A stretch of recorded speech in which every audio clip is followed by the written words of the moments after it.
10, 9, ignition sequence start, 6. Hello and welcome to Rocket Fuel, your daily update of everything that's happening in the Rocket Pool community. My name is Wack. Today is January 29th and we are going to get started here today with a new vote that went live overnight. So here Langer said, in preparation for posting the RPIP 37 vote, Waldorf or anyone else, would you mind verifying quorum? It says total vote power is 49,466. The quorum is 15%, which is 7,419 votes. So Waldorf ran the numbers and he says that those numbers are a match to me, which is really cool. So what exactly is this vote? Here Langer says, hey everyone, a new PDAO vote is live for voting. RPIP 37 determines the process around core protocol development and funding. And then he says the vote is live here, and there's a link to the snapshot. He says the full RPIP can be found here, and there's a link to the RPIPs. And it says the community Discord around the RPIP is here, and there's a link to the forum where people discuss this for many months on end. So this vote just went live around 5 hours ago, so it's still really new. And because it's so new, there's not too many votes that have come in thus far. So we have, it says, protocol development and funding, RPIP 37. RPIP 37 determines the process around core protocol development and funding. So it says outcome if vote passes is RPIP 37 will set the framework for the protocol development and funding. Protocol development and funding is set to 5% of RPL inflation, currently 3.3%. And PDAO budget expense of 49,420.55 RPL will be executed to cover protocol development from October 26th of 2023 to October 24th of 2024. So here's the rationale. You can see to ensure the long-term sustainability and continued innovation of the Roccket Pool protocol, this RPIP lays out high-level roles, responsibilities, processes, and funding for core protocol development. The RPIP will continuously evolve as the deployment process evolves through the community feedback. So then there's a link to the RPIP, the expenses, and the forum thread as before.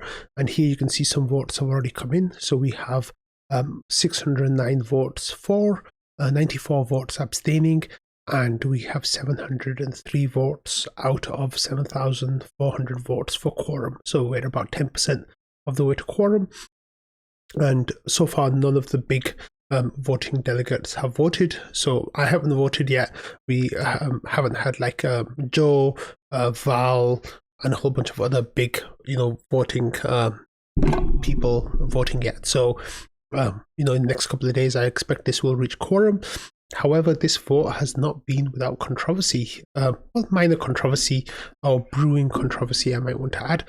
And this is not, with the purpose of me trying to spread FUD or anything like that. I'm just trying to cover it all for you so you have an idea of what the discussion is happening. So it started here with Never an Island this morning saying, I feel completely out of the loop. Why is this RPIP 37 when the team wallet has plenty of money? Are they giving away those money to PDAO or what? And then there was a Patera said, should your boss pay you a salary if you have plenty of savings?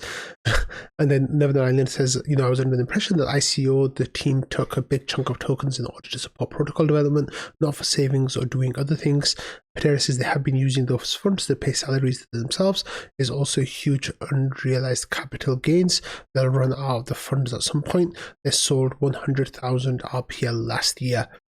And then so this discussion kind of went on for quite a while. So Neverland says suddenly the RPL notice still have voice and governance makes sense or not. And then thinking face, it says the tokens just sit idle and can't participate in voting except for their ODAO nodes. And then Nosho said the ODAO votes don't vote on PDAO things with the ODAO collateral. And then there was the idea of the RPL price, and how it needs to stay stable, and the team will be getting paid in RPL. And there was some discussion about that going back and forth. But then over here, the question was where does the 3.3% come from? And Hypocrisy said this is, they had 4 out of the 18 PDAO votes, ODAO seats, and 15% of inflation went to that. So that's where the 3.3% comes from. Nasha says, yeah, that makes sense, but feels like this is misrepresenting the situation a bit. No, the dev team used to only get ODAO rewards, the 3.3%. Now they're asking to get a 5% lump sum payment, and they're still getting ODAO rewards as well, reduced over time, but not zero. It's 9 of the 13 periods we're talking about here, still ramped down. So hypothesis is the 15% was before the immediate reduction to 8%. I think it's fair that it was the stable situation for a long time, but could definitely be worded more clearly. Also, the transitory period issue you mentioned, and then there was here this like Never Island had a text saying protocol development funding is this year set to 5% of RPL inflation. So then the question is this 5% of DAO portion of the RPL inflation or just of the overall RPL inflation? And then there's questions about, you know, the different numbers and how they all came together. And the question was like, you know, how many years of dev and support? This is Valdov saying this, how many years of dev and support from how many people and in what market? Assuming the answer is not forever with whatever it takes, then the question is when they needed to get a stream of revenue and how much, not if. And then there was like some other discussions kind of going on as well. And let me move on a little bit over here. Replying to this post over here, like Never Island said, does it mean they need a stream of revenue right now because they're still sitting on a big ICO bag? And Valdov here says, I don't think that's strictly the correct answer. No revenue forever seems clearly wrong. No revenue until the ICO bags go to zero is begging them to empty said bags into their bank accounts rapidly. So that seems like a bad direction. It says, ideally the use of the ICO funds has been well defined.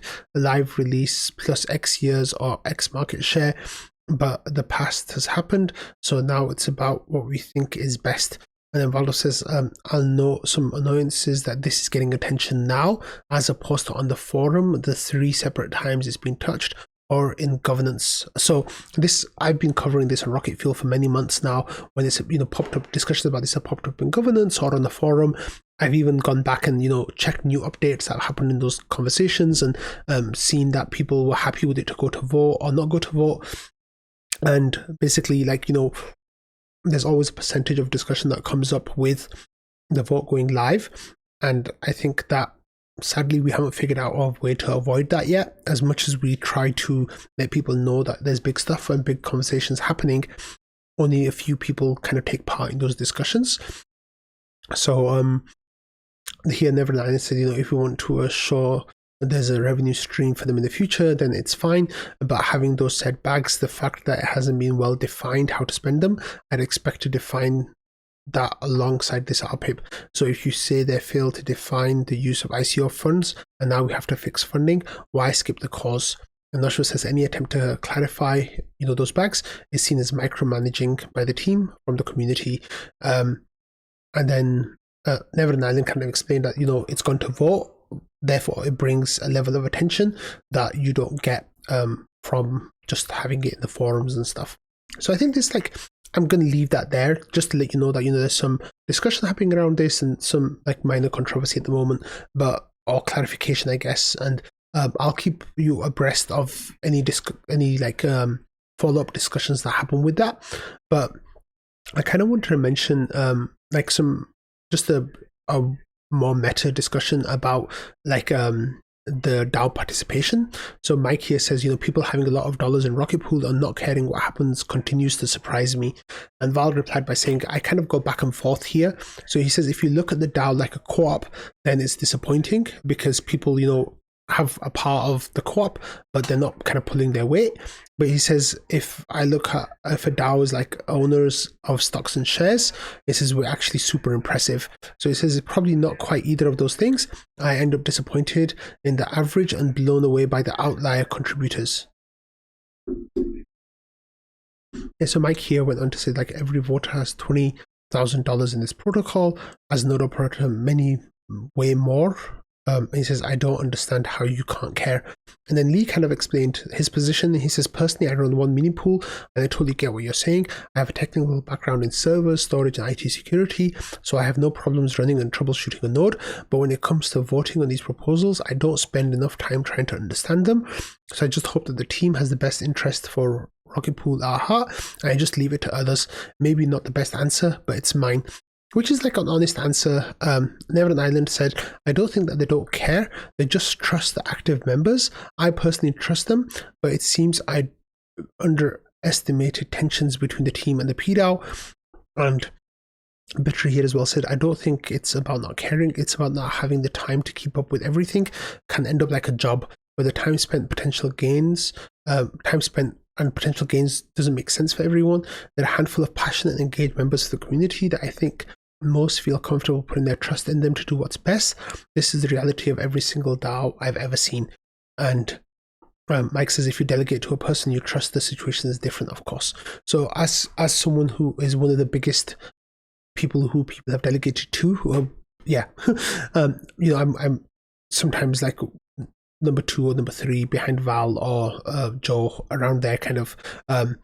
I pay a lot of attention to what's happening, and even then, I sometimes have to go back and kind of catch up, and that's happened in previous votes where an item has come to vote, and then I kind of have to go back and really learn upon it before I go and vote, and that's the reality of the situation, right? And sadly, this is like my full-time job, so it's one of those situations where it does take a lot. And people having a baseline of understanding of what's happening, I think is good. But maybe if everyone just watched Rocket Fuel, then you'll all be in a good position of knowing what's going on in the protocol. Self-shill. Okay, next we've got some good news. We're going to move on from the vote stuff. We've got some good news here, and this was from Blue AVM, and he says they changed it to multi-client. So what does this mean? Like, what's the conversation here? So there's this Ethereum page where this is ethereum.org, and they kind of tell you about like solo staking your ETH and also pool staking your ETH and what that means. So they give you a little explainer. And in the Rocket Pool community, we've talked about this page quite a few times in the past, because Rocket Pool is one of I think it was the best in terms of the green check marks. So you might have seen that chart of the green check marks, but they've kind of broken this page into 2 areas now. One is solo staking, one is pool staking. So if you have a look, it kind of explains to you what they are. So, staking as service, what staking service is, what pool staking is, how it all works. And if you scroll down now, you can see that it says explore node and client tool setup tools. There are a variety of options available to you to help you get your setup. Use the above indicators to help guide you through the tools below. So here there's tools, and one of them is the Rocket Pool's command line interface. And this one has all green checks for everything. So it's open source, it's audited, but it has a bug bounty, it's battle tested, it's trustless, it is permissionless, it's multi-client, self-custody, and economical. So this means that it's, lets you get in from 10.4 ETH, and it has all those other good attributes compared to like Dapnode or Avado. Those aren't audited or have bug bounties.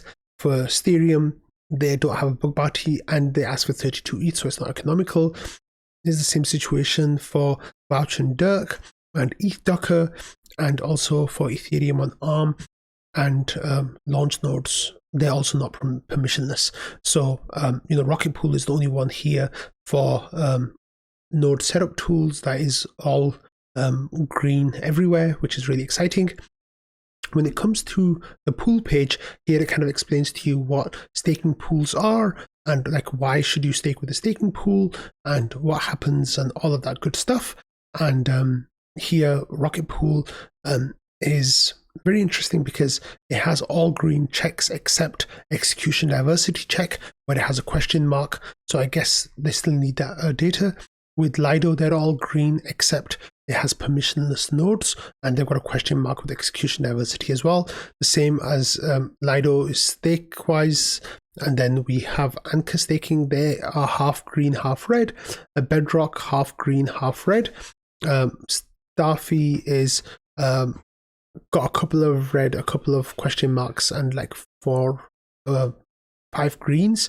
So I think all of them have the question mark for execution diversity. So there's definitely a question here about how this website's collecting that data, because we're going to talk about execution diversity in a couple of minutes, but I think Rocket Pool should definitely be green there, but I don't know how they collect their data. So that is definitely something to keep an eye on. Okay, moving on, we've got some good news from Ken. It says, exciting news, tickets for Denver's Liftoff event at East Denver are now available. Join us for Rocket Pool Liftoff, community discussions and learning forum.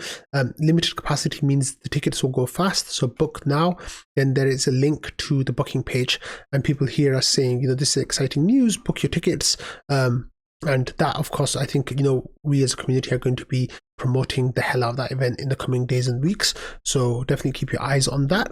In the conference thread, Ken has a little bit more information.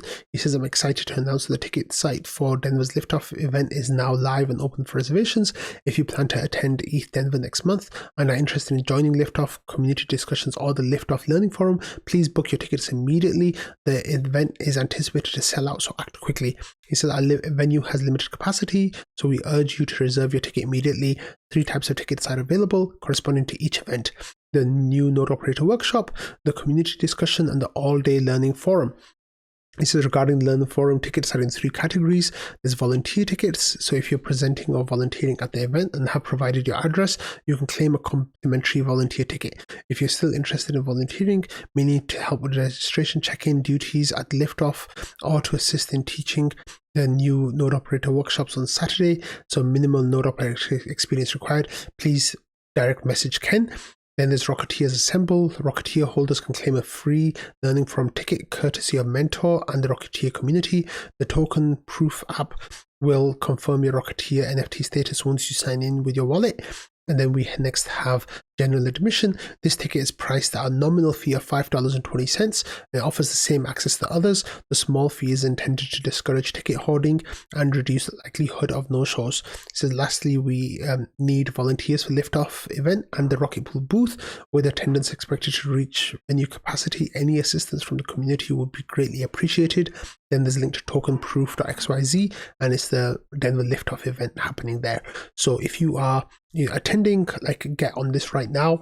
It's really exciting. I think it's going to be a really wonderful occasion, and Ken, of course, will be involved. I will be involved, and a whole lot of other prominent community members will be there. So come and take part. I think the team, hopefully, some team members will be involved as well, but I think they'll be split with the booth at the main conference. So there might be stuff happening there. Okay, next we have this question in the forum from the GMC. So here, Rocket Split, call for community opinion. So there's an application for Rocket Split audit was submitted during round 8 of the GMC's application window. The audit requests $24,750 to be paid to Sigma Prime. And then Schifrin says, for reference, the original Rocket Split was awarded 760 RPL to date and has been awarded half of that, 380 RPL, for completing milestones. The GMC is interested in understanding the community's current stance on Rocket Split, particularly in light of the Houston Split withdrawal address functionality.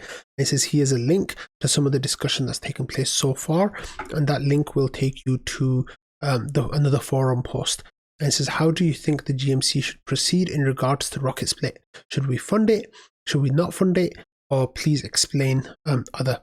So I said another point to keep in consideration is that NodeSet is about to launch, and while it doesn't do the same thing as Rocket Split, it will definitely be a contender for capital. Like people might feel more comfortable depositing into NodeSet than setting up a marriage. I need to seriously think about this, especially as someone who's strongly in favor of this getting funded.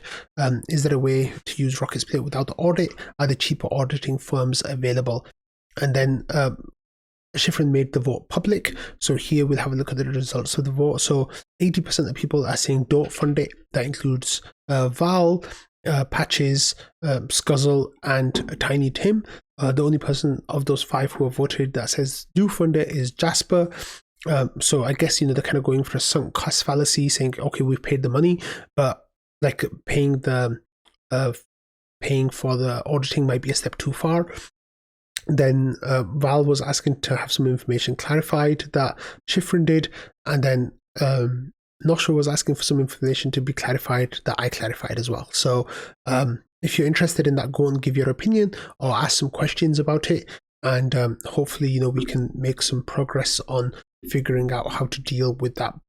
Yeah. Okay, next we got a nice big smoothing pool proposal going into the smoothing pool.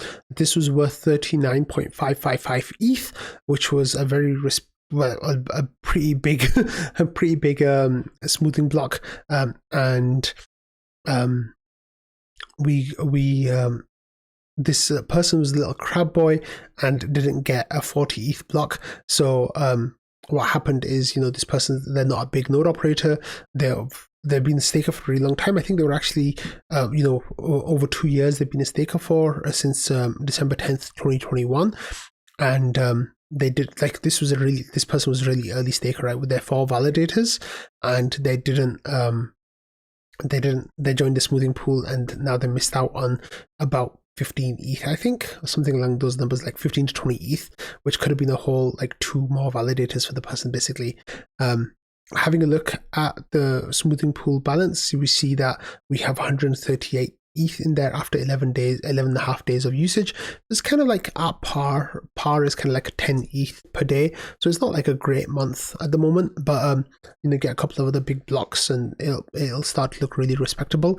Gas is low, activity on chain is kind of low at the moment, so it makes sense that the smoothing pool isn't thriving, but hopefully in the coming weeks that will start to look really good.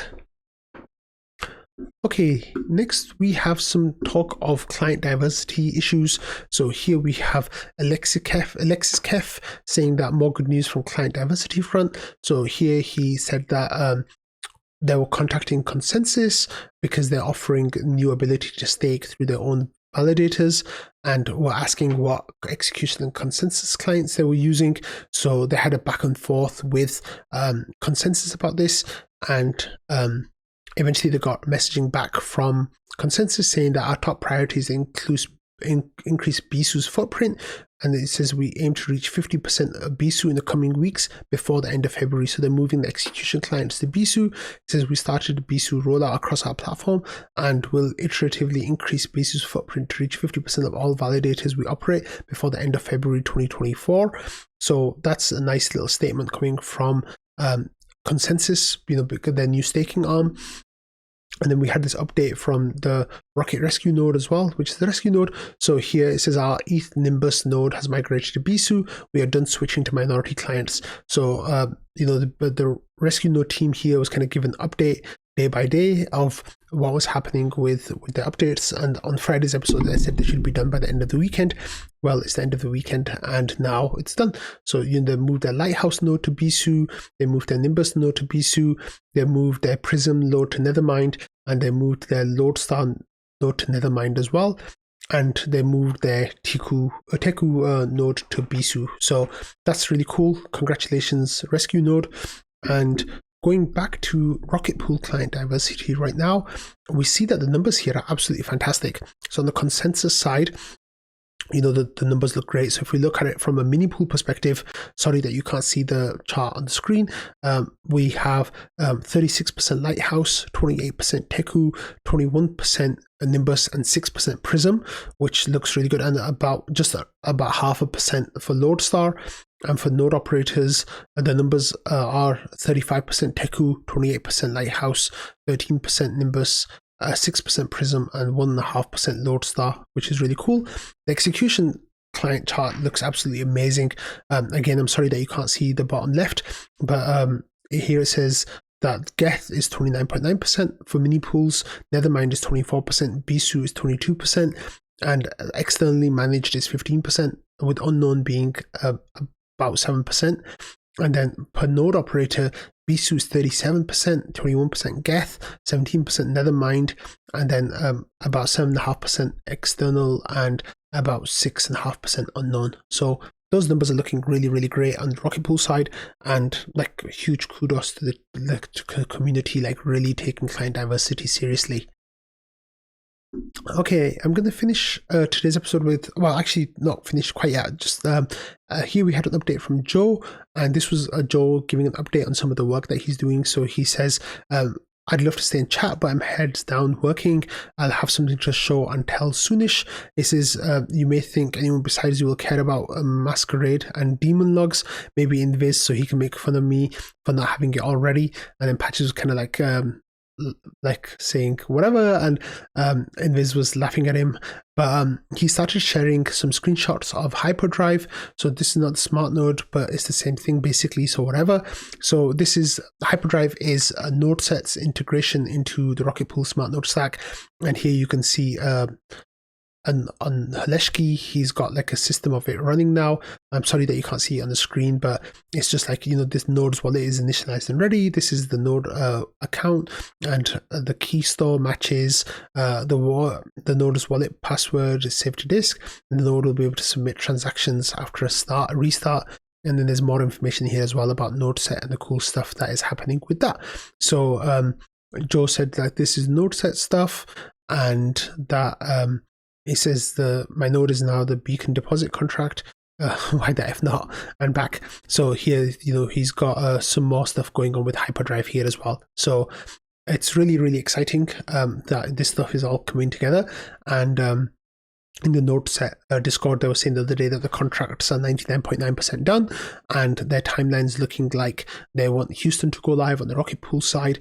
Then once Houston's live, then they will deploy testnets of Hyperdrive and their NodeSet software, and then they will go live maybe a month or 2 months after Houston. So we're getting like a loose timeline now of what things are looking like, and that is awesome. Okay, and finally here we have a list of Budda's favorite people on the Roccket Pool Discord.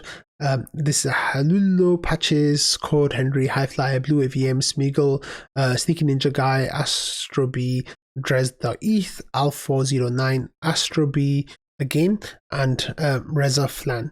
So, why does Butter like all these people? Well, Beacon Chain is doing a closed beta, and here's a post. He says, we literally talked about this internally for our rework of the Explorer yesterday. To answer your questions, it's not intended behavior. You can definitely add it with publicly, so that's the whatever. And he says, we're going to do a closed beta for our version 2 dashboard. Would you be interested? And those are the list of people who have said that they will be interested in testing for Beacon Chain. So if you are interested in testing for Beacon Chain as well, then go to this post in the links below and give it a hands up emoji, and then you can Buddha, I guess, will reach out to you about testing Beacon Chain version 2. So on that note, I hope you all had a lovely weekend, and thank you all for watching, listening, and being part of the Rocket Pool community, and I will see you all tomorrow. Bye.